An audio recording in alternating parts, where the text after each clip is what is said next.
দর্শক, কালবেলা লাইভে আপনাদের স্বাগতম। আপনারা জানেন গতকাল মধ্যরাতে রাজধানীর গুলশান বারিধারা এলাকায় একটি ঘটনা ঘটেছে ফিলিস্তিন দূতাবাসের সামনে। এখানে কর্মরত কিন্তু পুলিশের এক কনস্টেবল আসলে গুলির চালিয়েছিল আর এক কনস্টেবলের উপরে, এবং তাৎক্ষণিক কিন্তু ঘটনাস্থলে এক কনস্টেবল নিহত হয়েছেন এবং এই ঘটনার পর কিন্তু আরেকজন কনস্টেবলকে আটক করেছে এখানকার স্থানীয় সিকিউরিটি ছিল, এবং পুলিশ সদস্যরা কিন্তু তাকে আটক করে নিয়ে গেছে। আপনারা দেখছেন রাজধানীর গুলশান বারিধারা এলাকার সেই ঘটনাস্থলের দৃশ্য। এবং যদি আপনাদের জানাতে চাই যে এই ঘটনায় যিনি নিহত হয়েছেন তার নাম কিন্তু মনিরুল ইসলাম, এবং তাকে যিনি গুলি চালিয়েছিলেন তাকে কিন্তু আটক করেছে আইনশৃঙ্খলা বাহিনীর সদস্যরা।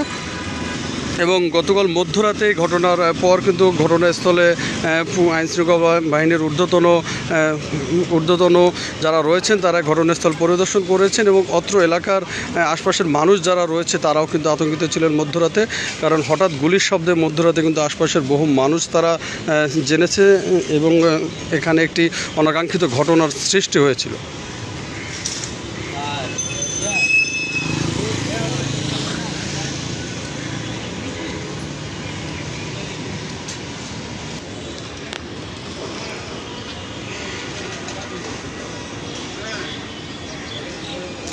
দর্শক, রাজধানীর গুলশান বারিধারার যে ডিপ্লোম্যাটিক জোন রয়েছে সেই ডিপ্লোম্যাটিক জোনের মধ্যে কিন্তু এই অনাকাঙ্ক্ষিত ঘটনাটি ঘটেছে গতকাল মধ্যরাতে, এবং এই ঘটনার পর কিন্তু ডিপ্লোম্যাটিক জোনের আমরা দেখেছি আশপাশের এলাকায় অতিরিক্ত নিরাপত্তা বাড়ানো হয়েছে, এবং এখানকার যারা দায়িত্বে রয়েছেন এখানে কিন্তু অতিরিক্ত পুলিশ সদস্যদের মোতায়েন করা হয়েছে, এবং আশপাশের পুরো এলাকা জুড়েই কিন্তু আপনারা যদি দেখাতে চান যে পার্শ্ববর্তী বাড়ির ভাড়াটিয়া যারা ছিলেন এবং নিরাপত্তা দায়িত্বে যারা ছিলেন তারা কিন্তু বিভিন্ন এলাকা থেকে এবং মানুষজন কিন্তু আসলে গতকাল মধ্যরাতে ঘটনার পরেই আসলে এই এলাকাটি নিরাপত্তা বেষ্টনীতে কিন্তু আইনশৃঙ্খলা বাহিনীর সদস্যরা ঘিরে রেখেছিল, এবং নিহত পুলিশ সদস্যের লাশও কিন্তু রাতেই সরিয়ে নেওয়া হয়েছে।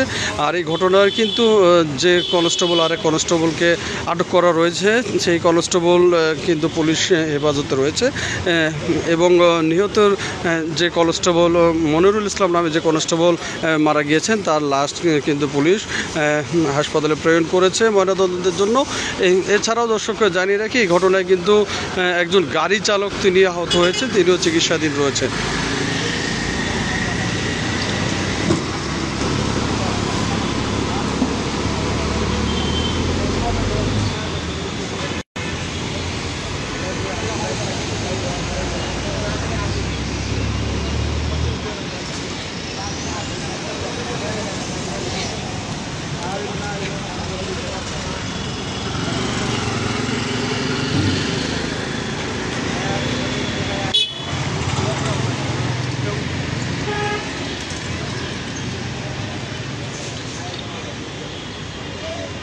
দর্শক, গতকাল মধ্যরাতের পর আজ সকাল পর্যন্ত কিন্তু আইনশৃঙ্খলা বাহিনীর সদস্যরা তারা যেমনটি বলছেন যে এই ঘটনাটি কেন ঘটিয়েছেন আরেক কনস্টেবল, কেন তিনি গুলি ছুঁড়ে আরেক পুলিশ সদস্য ওপরে হামলা চালিয়েছিলেন সেই বিষয়টি কিন্তু তদন্ত করা হচ্ছে। তাকে জিজ্ঞাসাবাদের পর কিন্তু আসলে আইনশৃঙ্খলা বাহিনীর পক্ষ থেকে হয়তোবা জানানো হবে যে কী কারণে এই অনাকাঙ্ক্ষিত ঘটনাটি গতকাল মধ্যরাতে ঘটিয়েছেন।